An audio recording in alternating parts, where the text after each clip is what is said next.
Welcome to Martech Brain, a Netcore initiative where we speak to the best brains in Martech and delve deep into one topic.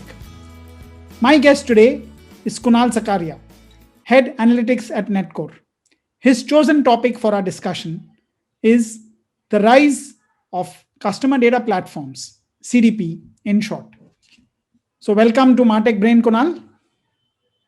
Thank you, Rajesh sir, for having me on this platform. So let's start with the most basic question. So tell us what CDPs are and why are they so important? Yeah, I think CDP is the buzzword these days, and it's been catching a lot in a lot of these marketing discussions that you see happening these days. So, in a nutshell, CDP stands for Customer Data Platform, and it is a marketing tool that helps organizations to collect data from various customer facing channels, and then it unifies those data points to create insights which can be actioned upon to create a better customer experience, or do a better cross sell recommendation to those customers. And this platform acts as a single point of truth for all customer data, because usually organizations would have abundance of data sources at their end, and a lot of times each source has their own point of representing those data metrics. So but in case of CDP, everything is represented from a customer perspective.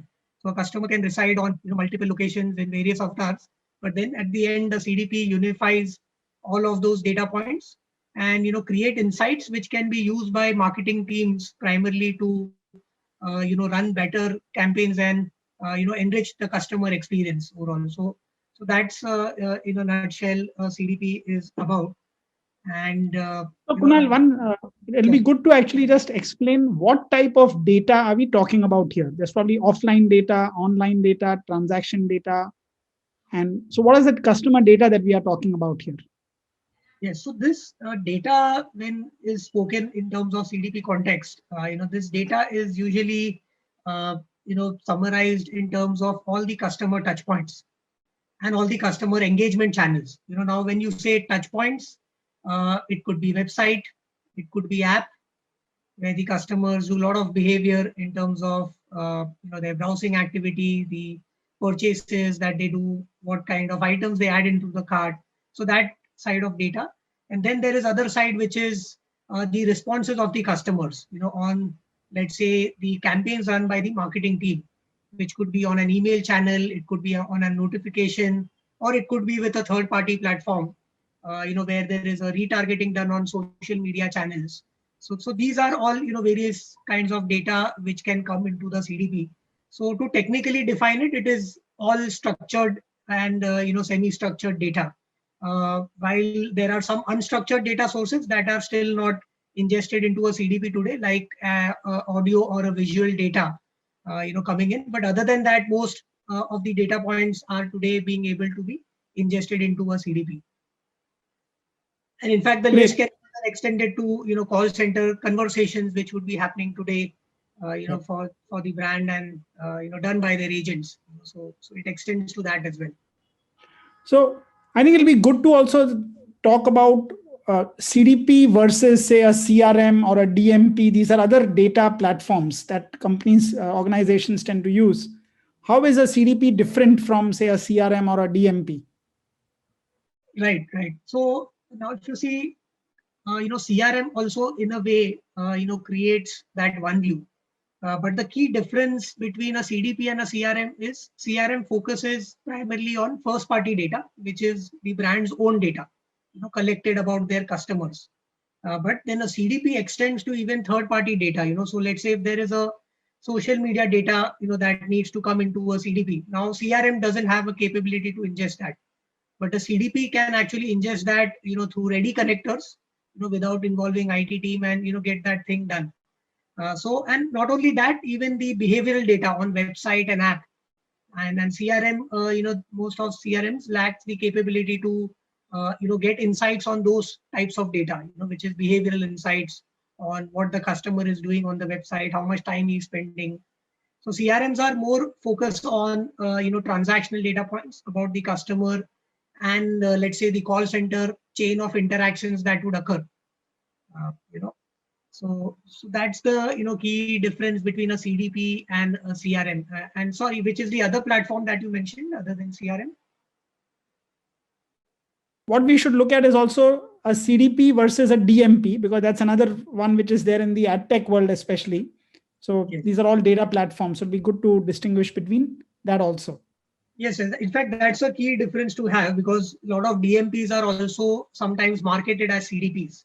But then the fundamental difference between a CDP and a DMP is that a DMP works primarily on third-party data. So let's say if your business is able to identify a best set of customers, and now you want to acquire more of those best customers through a third-party platform. So you give that to a DMP. A DMP can identify lookalikes and tell you their preferences, the kind of websites that they visit, and they will get you that best audience for getting those lookalike acquisitions. But a CDP, like I said, extends to your first party data, third party data, social media, call center conversations, you just name it. Most of these semi-structured and structured data sources, they all can be integrated with a CDP. Whereas in case of DMP, you cannot integrate some of those data points. Plus, you may be able to integrate in the form of segments, but then a DMP per se does not aggregate your customer transaction data, web behavior data, app activity, call center interactions to create those unified insights.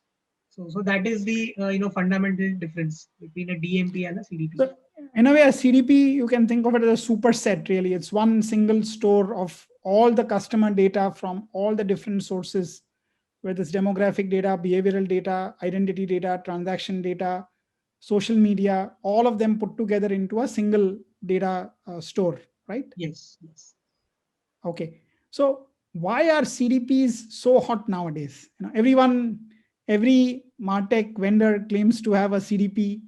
And there are a lot of independent CDP alone companies also out there. So what's driving the rise of interest in CDPs?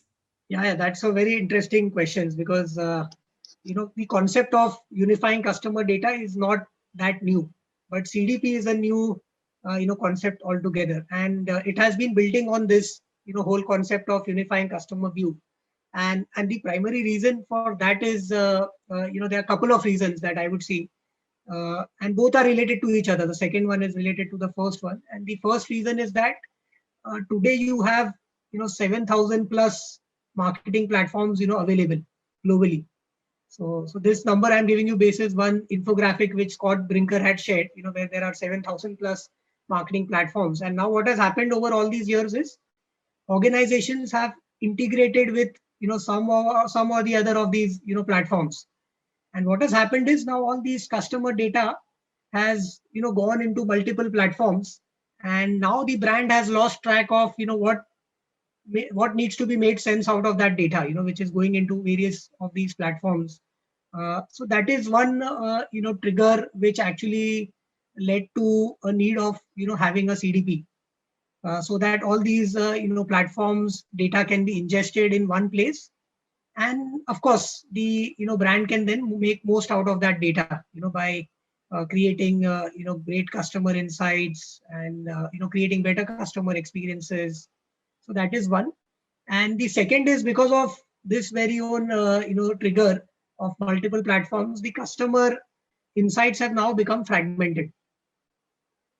So now there is no one single truth for customer that exists for an organization, because if they have, let's say, 8 partners, then that the customer's insights have been fragmented across all these platforms, and hence brands need that unified insight for creating those consistent and better customer experiences.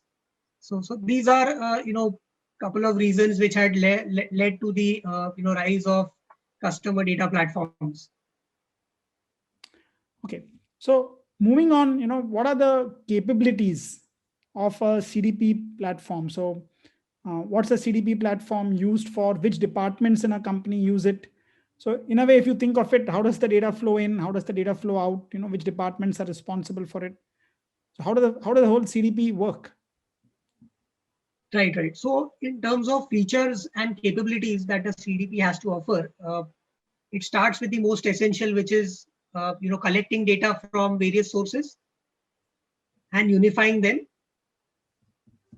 with the power of identity resolution. So now ID resolution is one of the key capability of CDP, where a same customer across multiple devices, multiple touch points is identified to be that same customer. So even if he has multiple devices, multiple cookies are generated, or maybe multiple email IDs, and if if the same customer is using those identifiers across his interactions with the brand, then the CDP has the capability to actually stitch using a common thread. So there are various algorithms which are applied. The most widely and celebrated one that is used is the graph algorithm, where any common thread between those identifiers are used to stitch a single customer profile.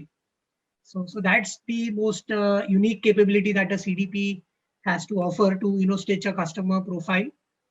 Other than that, there are capabilities of creating a real-time one view which can be actioned upon.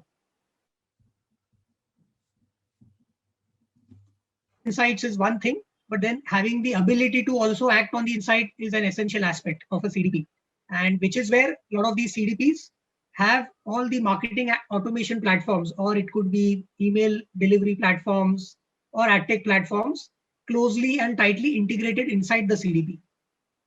So then what happens is all these insights your CDP creates can be in real time actioned upon through any of these platforms. So it is very platform agnostic. You just connect any platform to it, and it supports huge number of connectors. So you are never short of options of acting on the CDP insights that are created. So that is one key capability. Whereas in the earlier days when you didn't have CDP, a client's IT team would have to get involved to create those customer lists and then export it into marketing automation platforms or their marketing channel vendors which they would have in silos. So that is one key capability and benefit that a CDP offers. Other than that, of course, CDP also democratizes all the data. Now this is one key aspect of a CDP, and what this means is if you have your own internal data science team who wants to build their own custom ML models, a CDP is able to export all of this data to the required destination of your choice. Or some CDPs are also bundled with a ML workbench. So where they have these tools like statistical tools, modeling tools embedded within the CDP platform itself. So these are some of the key capabilities that a CDP has to offer. And in terms of the teams that are using it, while of course the primary users was the marketing team. When the CDP was started, I think. So marketing team was the key user for their use cases around creating consistent customer experiences. Because what happened was sometimes the customer was present on their offline, was doing transaction through their offline store. Other time he was also transacting to the website. So now they don't want to send a communication which ignores that joint behavior across both these platforms. So that is what is a consistent customer experience that we are talking about. So when you are communicating him something on online, you need to be mindful of what is also done on offline. So hence, to enable those kind of use cases, marketing used the CDPs a lot. And other use cases for them were around cross-sell, doing recommendations using CDP platform, and getting insights on behavioral insights on what the customers are doing across their properties of website, app, what products they are browsing about, and that sort of analysis. The second key user which has emerged is the product team as well, at the brand's end. So now these product teams, they want to do a lot of A/B experiments on the website, digital properties, and a CDP is a platform that gives them, give them an opportunity to do those experiments on the fly. So they don't now need to, go back to their engineering or development team to run those experiments. A CDP enables all of that on the fly. So that is one key team, which is another key team that is finding a lot of benefits from the CDP. And the third user is that is emerging again is the IT team at the client end, because they have mandates on data security and ensuring data privacy of their customers.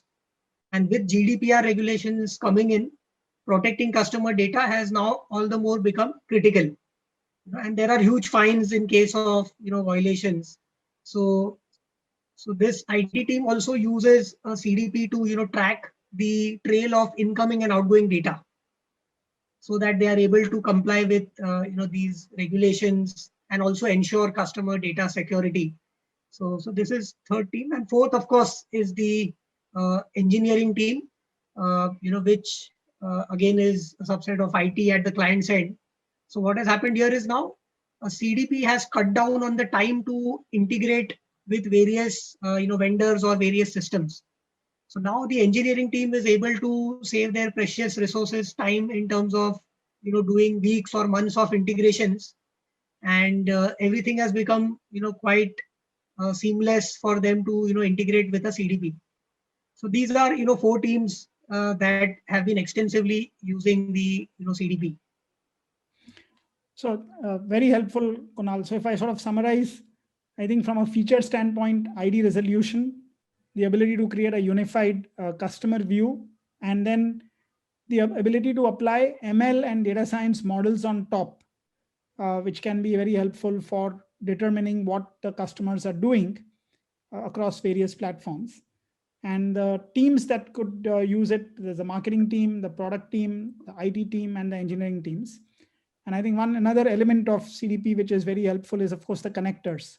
So which slashes the integration time, because it just makes all the data available in one place. So different apps could, different tools could actually use the CDP as the single backend store. They don't need to build the storage capabilities themselves. So they could take the data from there and then do the analytics and actionables, which are there beyond the storage that is there, right? That's right. Okay, so moving on, I think if we take the next sort of theme to cover, how does an organization sort of justify its CDP investment? What are the key benefits which are there for an organization in this? Obviously, we've talked about some of this. The ability to get data in one place, the connectors that are there. But are there any other key benefits which an organization can get by using a CDP? Yes. So, of course, CDPs, while the most important function for them is to unify data and stitch customer insights, but other than that, a lot of use cases on increasing cross-sell and upsell from your existing customers. Those kind of use cases are also enabled. So if you see, a lot of these CDPs can power ML-based recommendations to your customers basis, what they have been doing across various other channels, what is their behavior in terms of browsing activity, the time they are spending. So taking all of that, CDPs are able to even do cross-sell and upsell in real time. And these recommendation engines alone, they tend to add almost 20 to 30% of revenue to the online transactions, so which we have seen. And the CDP makes it even more intelligent when these recommendations are powered by CDP, because they are actually then quite meaningful in terms of what the customer's recent activity has been and what historically has he been behaving. So it considers both of them, and it's not just a rule-based recommendation. So that is one key benefit that the brand can get in terms of uplift in cross-sell, upsell revenue. Second, your cost of sending communications to your customers and the ROI that you get from that communication. So the brands they track what is the revenue per email sent, or it is revenue per ad done. So that gets maximized through a CDP, because you are not blindly, targeting your customers on all the platforms that are available, but you are targeting on the most relevant platforms where the customer has shown affinity, which a CDP is able to collect because it gets data from all of these sources. And then the cost per communication or cost per ad actually goes down with CDP. So some of these numbers can be used as benchmark before the organization were to take a plunge into CDP. And the best way to is look for similar case studies in your industries where CDP has been applied and those kind of benefits have been spoken of. So that is first way where you could go about justifying your CDP investment to the management team within your organization. So that is one key way. Another is of course, while a lot of organizations would desire a CDP, but then do they really need is something that needs to be thought of before they make this investment, and hence the organization readiness becomes very important. And for this, I have these 5 questions, which I keep asking a lot of clients, where I get to know about their organization's readiness to embrace a CDP. And it starts from the top level. So if you see, the first question is whether the organizational leadership is ready to move from a channel centric approach to a customer centric approach. That is the first question. The second question is, do you have multiple customer ordering servicing channels? That is the second. And the third is whether you have multiple product or brand lines that are marketed to your customers. The fourth question is there a need for engaging with your customers across multiple marketing channels? Right. And the fifth one is whether you want to derive analysis and insights from a single location. So if answers to these 5 questions, out of this even 3 are a yes, then your organization is well placed on the path to embark on a CDP journey. So that needs to be thought of before making the CDP implementation. And the decision making needs to be taking in all the stakeholders who are actually the future users of your CDP platform. So it just does not have to come from marketing. Even the IT team needs to be part of that decision making process, along with marketing and the data science team, where they all come together to understand that what are we going to do after unifying this data in one place. Because the end goal of a CDP is not to unify data in one place, but to make those insights actionable for you to increase the revenue and minimize cost.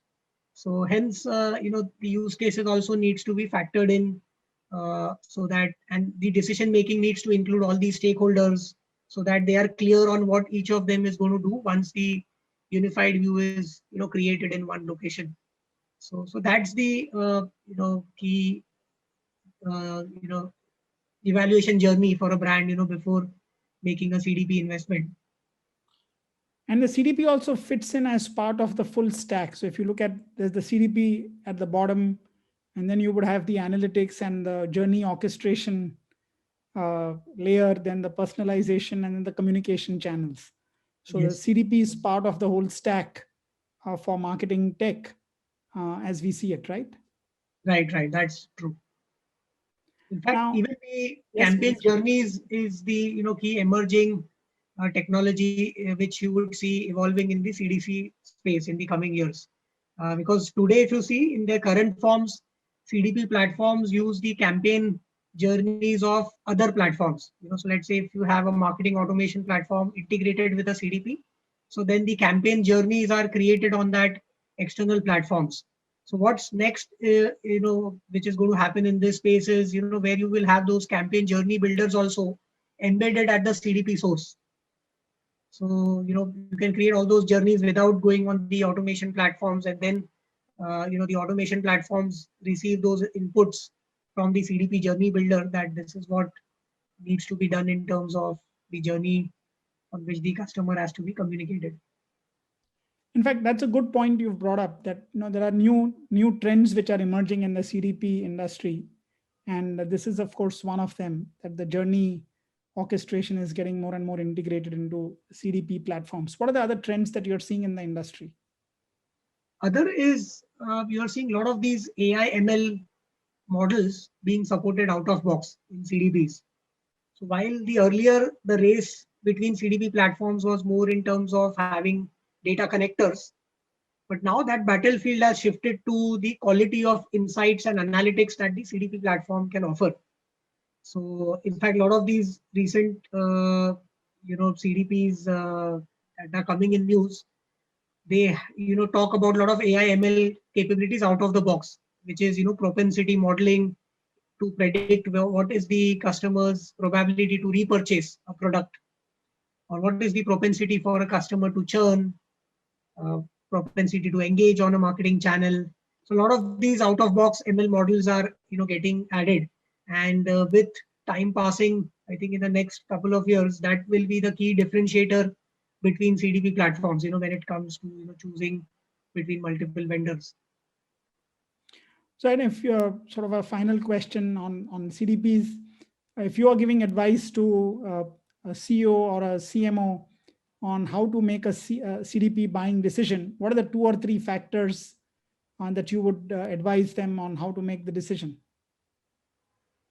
One is, of course, they need to assess what are the kind of benefits that it will bring in, and the best analysis for that question is getting inputs from your engineering team in terms of how much time or resources they are today spending to integrate all of these data points. And second would be understanding from marketing team that whether they are able to get those unified insights and being able to make the best out of it. So if the answer for the second is no, then definitely CDP has to be at the top of the mind for any CEO. So these are, I think, a couple of key triggers which can be considered. So in a way, a CDP is not just a customer data platform. I think it's a core digital platform, if you think of it that way. I think you've put it in a very right perspective. For any organization embarking on the digital journey, okay, a CDP is a central component. It can make your life easier for integrating and implementing all the other marketing tech and customer engagement, customer experience platforms that are out there. So definitely CDP is something to look at very seriously. And hopefully Kunal's inputs would have helped in terms of giving a broader overview and also more insights into how to make decisions about how to on how to purchase a CDP platform. So going forward, we come to the last part, which are the 5 ones. So Kunal, one future tech trend that excites you? Again, it's related to CDP, the possibilities of AI ML. I think there's lots and lots that is going to happen in terms of those applications in CDP. While we've just started to see some of those applications in the form of propensity models, but then there is a lot that is expected in terms of using data from IoT sources as well, and building those ML models. Considering social media data. So that's the next possibility that I see as an emerging tech. I think someone put it very well. The 2010s were the decade of SaaS, software as a service, and 2020s are the decade of data. And of course, when you have this explosion of data all available in a single place, then it becomes so much easier to apply machine learning models. And now you're also seeing innovation on AI ML, given all the data that is there. Right. And if you would allow me to even speak about the second trend that I also see is the emergence of citizen data scientists. So that is another key trend that is really exciting me. So now explain that a little more. Yeah. So what I mean by this is, so it's a term coined by Gartner, I think, citizen data scientist. So what it really means is now all these analytics and ML modeling is not just confined to your data science team. So you're also seeing business users who are not statistical experts, but even they being able to apply ML models, using CDP capabilities. Some of those prototypes have been emerging, and I see a lot of traction coming there in the coming years. So, and you will have these class of data scientists who are able to build some of these advanced ML models on the fly using workbenches that are embedded inside various marketing automation platforms, or it could be CDP as well. So that is one trend to look out for. Excellent. So one trend or tech that has disappointed you? In terms of disappointment, I think almost 2 to 3 years back, I used to hear a lot about data lakes coming up that time, and then suddenly all that talk has now disappeared. If you see after today, I think with emergence of CDP and all these lookalike platforms, so I think that tech was supposed to do a lots and lots, but then I think it has just come to a standstill. And I think the reason probably as per my perspective is that the entire ecosystem of data lake actually was quite complicated, built on open source platforms and requiring frequent updates, and maintaining several copies of your database. That became a quite challenging piece for brands to manage, and then getting on board those skill sets to manage a new kind of technology. I think that didn't pick up at all. So, and hence I think data lake as a concept, I think people are saying that it's almost close to the final nail in the coffin. So that is one tech which has turned out to be a disappointment. Great. Okay. One good book recommendation for people? Yeah, now this is an interesting question. So and I, since I come from a finance background, so, and I've been quite inspired about some of these books related to finance. And it's not a finance book really, but then it's a series of books that I have really liked from the author Nassim Taleb. So right from start, his first book, which is Fooled by Randomness, and then the second book, which is The Black Swan, and then followed by that Anti-Fragile. So that entire series has been good, where he's extensively talked about the concept of those rare events which have a potential to create widespread implications in terms of financial impact, and how you should go about mitigating them. So that was, I think, the last book which spoke about that. How can you make your business immune to some of these what do you say path breaking changes, or revolutions that would happen, and then how do you respond to those changes? How do you adapt your business to become even stronger? So I think that is something really interesting to read, which I've Very also good liked. recommendation. Yes, indeed. One good person podcast to follow? Also, I think in coming from marketing, I think like in our marketing, we have Sachin Tendulkar, who is Scott Brinker. So I think I follow him a lot in terms of his podcast on various topics. I mean, emerging trends in MarTech, the best practices and all of that. So I follow him a lot. Indeed. And one key driving belief in your life? So I've always believed in this philosophy where, I think that it's the small efforts done over a longer period of time that creates, large and big differences in your life. And I'm a firm, believer in that. So it's like a power of compounding. Basically, the small things that you do on a daily basis, they can, together compound to create something really big on a long-term basis. So yeah, so that's That's a how. great point. I think 1% better every day, and you'll be 37 times better in a year. Yeah, if As you people, can, that's the best way power to of, put it mathematically. I agree. yes. So great inputs, Kunal. Fascinating conversation as we spoke about the world of CDPs, and you're going to hear a lot more about CDPs going forward. They're going to become central to pretty much every organization, whether you're B2B or B2C. I think the customer interactions, customer data, all in a single place, and great insights from Kunal as to how we have got here and what to look forward to. Thanks a lot, Kunal. Thank you, Rajesh sir. It's been a pleasure talking to you. And thank you everyone for joining us at Martech Brain and Netcore Initiative.